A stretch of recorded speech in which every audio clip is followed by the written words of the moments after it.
guys, hi, this is Darren here, and I'm back at Safra Tampines. Now, most of the time, Monday and Tuesdays, they are our days off, so we don't work.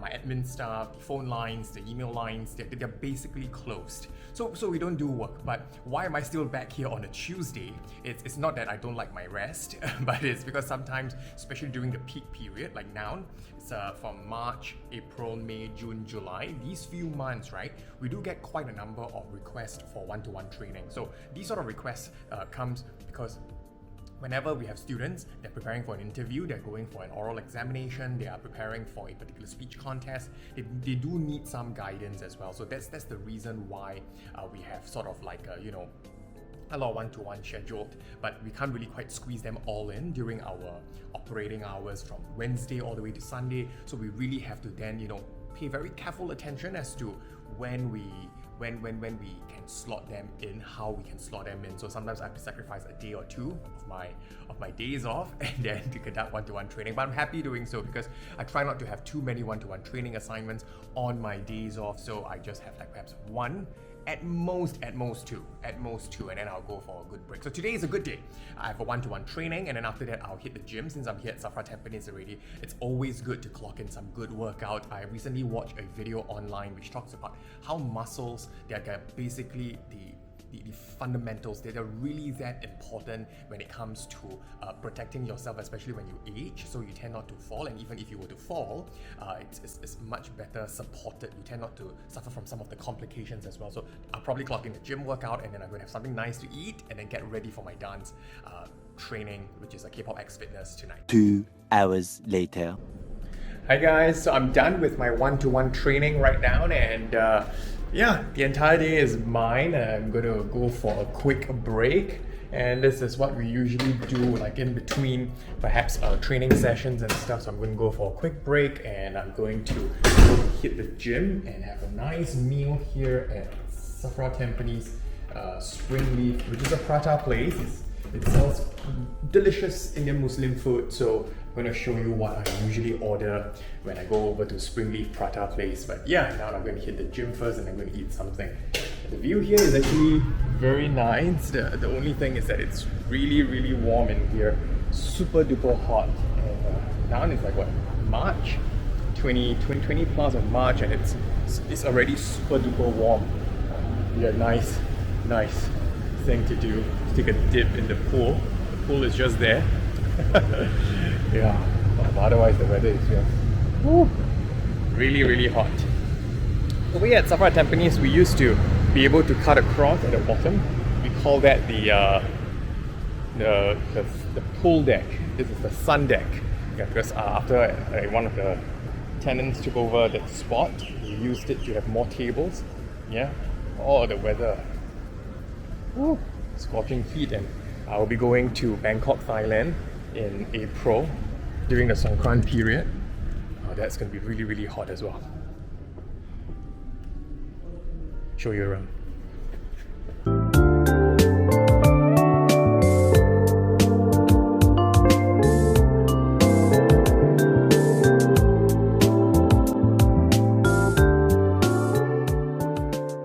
1 hour later. So I'm now done with my gym training and my gym workout.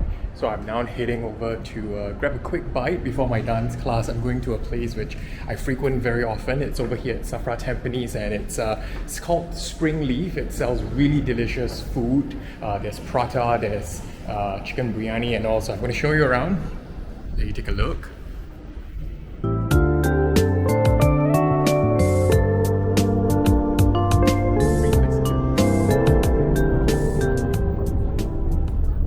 So I'm now here at Springleaf Prata Place, and I'm waiting for my food. I've already ordered a couple of my favorites. I got the curry mutton, small size. It's a good portion for me for my dance later, and it's a very good portion for after gym workout. So I got curry mutton small. The mutton here is actually very delicious. I'll show you some pictures later on, and it's really tender. It's very flavorful. The curry from the mutton curry, you can actually use it for rice. You can use it for bihun goreng and all. So the second one that I got is bihun goreng with a sunny side up on it.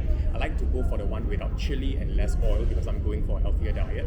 And then I got myself for for drinks, I usually don't go for sugared drinks. So I don't go for bandung, I don't go for iced Milo or anything. I usually go for Teh hot, less sugar, because I tried the no sugar one. The one is really very tough to go for. So yeah, I'm going for the one with less sugar. So yeah, you can take a look. While I'm waiting for my food, I usually use this time to check if there are any emails, to see if there are any messages that comes in, and then I reply messages every now and then, clear my emails every now and then. So that's what I do while the food is on its way. So they have this very nice number tag, and then they will bring the food over to you. So it's either a human server or now they have a robot server, which is really cool.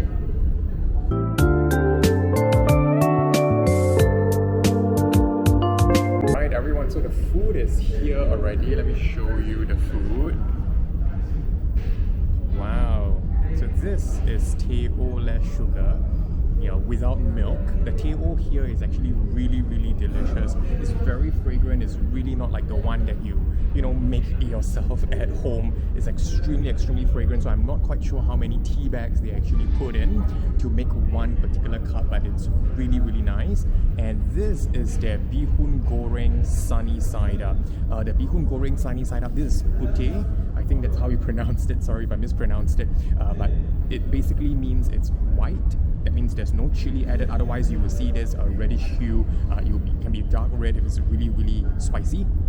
And then I always like to go with the sunny side up. I tend not to go with like your mutton or your chicken or your beef. I go with the sunny side up. What I love about this bihun goreng is that it has this cucumber with ketchup on it. So it goes really well. The taste and the texture goes really well with the bihun goreng. You can choose to mix it together with the curry and then the bihun goreng, or you can choose to add it with the ketchup. Yeah, that is always nice. And this is the mutton curry that I've been talking about just now in small cubes, and the curry is extremely fragrant. You won't find a lot of like those kind of residual spice in there, so it's very easy to actually take the curry without having to take those spice up as well. So yeah, it's delicious. This particular meal would last me all the way to about 8+, enough for my dance as well. Yeah, so in what order will I usually eat, right? I'll usually, if there's veg, I'll go for veg first, vegetables, and then if there's protein, if there's no veg, then just protein, I'll go for my protein first, and then I'll go for my carbs. So that's sort of the order that I will go into. Yeah, so I can't wait to tuck in. And if you have ever had the chance to come visit, yeah, do give the bihun goreng sunny side up, the curry chicken as well as the curry mutton as well as the Teh less sugar a try. So I'm going to tuck it now.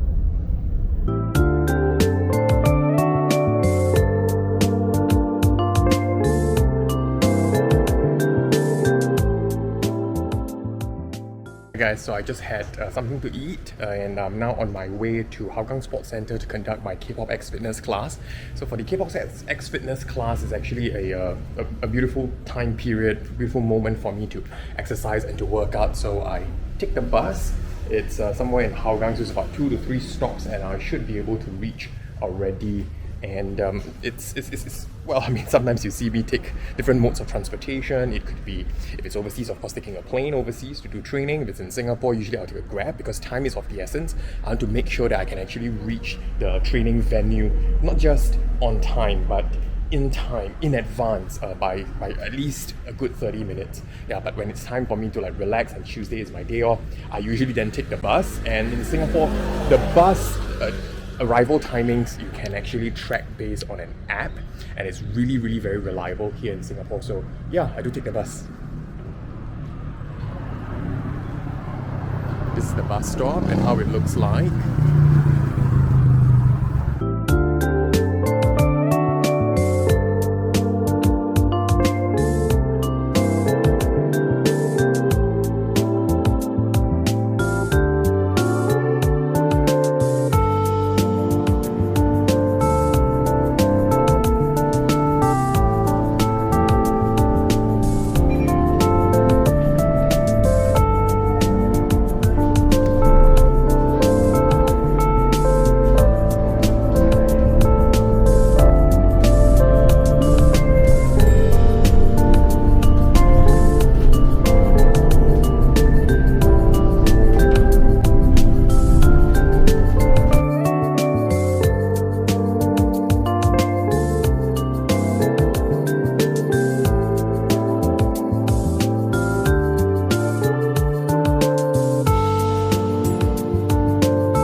Dance Studio 2 right here. So this is the place where I'll be conducting my dance training, and I'll see you all in 1 hour's time. Take care.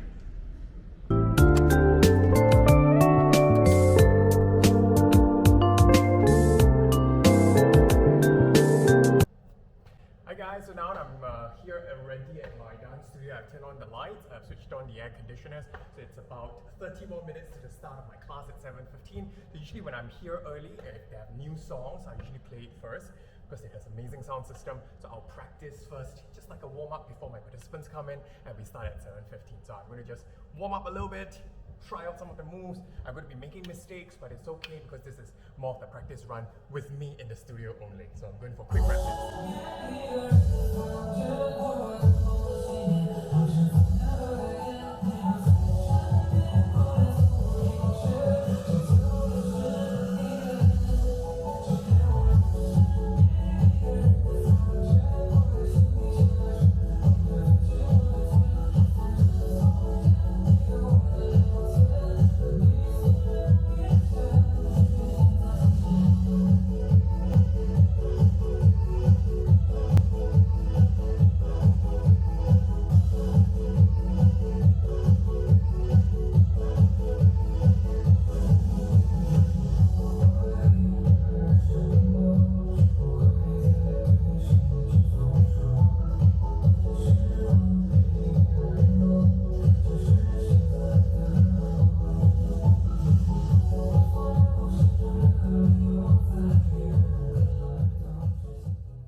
2 hours later. Alright, so I'm done with my Saturday's first class. So my first class on a Saturday, usually it's the 10:30 a.m. class to 12 p.m. class.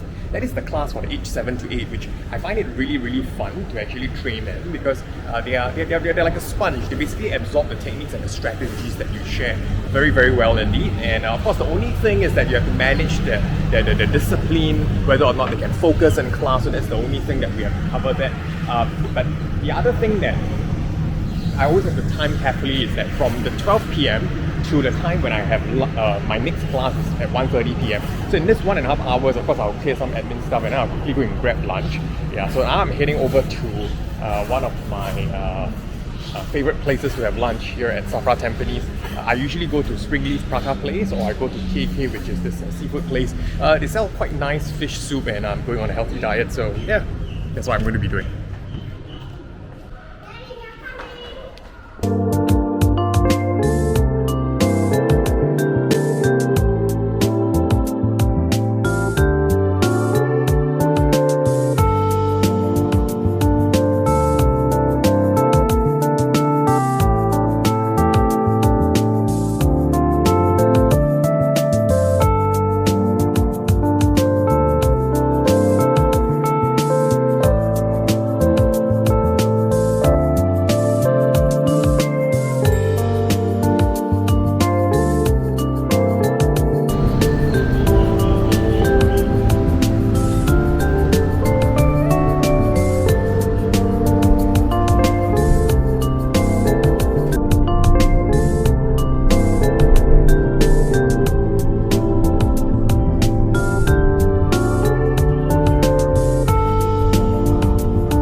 Hi everyone, so now I'm over here at the training venue, over here at secondary school in Singapore. So this is the usual setup. About 20-30 minutes prior to the training itself, I'll make sure that the sound system is testing well. There's the flip chart, there's the marker for me to do organic training, so I can write it as the students or the learners, they write it down. The sound system works well, the slides work great, and of course the worksheets, they are well prepared. The layout, the classrooms, they are also in the configuration that is ideal for learning and training. So all is set, and while I wouldn't be able to share with you the actual training and film the actual training, I'll share with you and catch up with you more at the end of the training.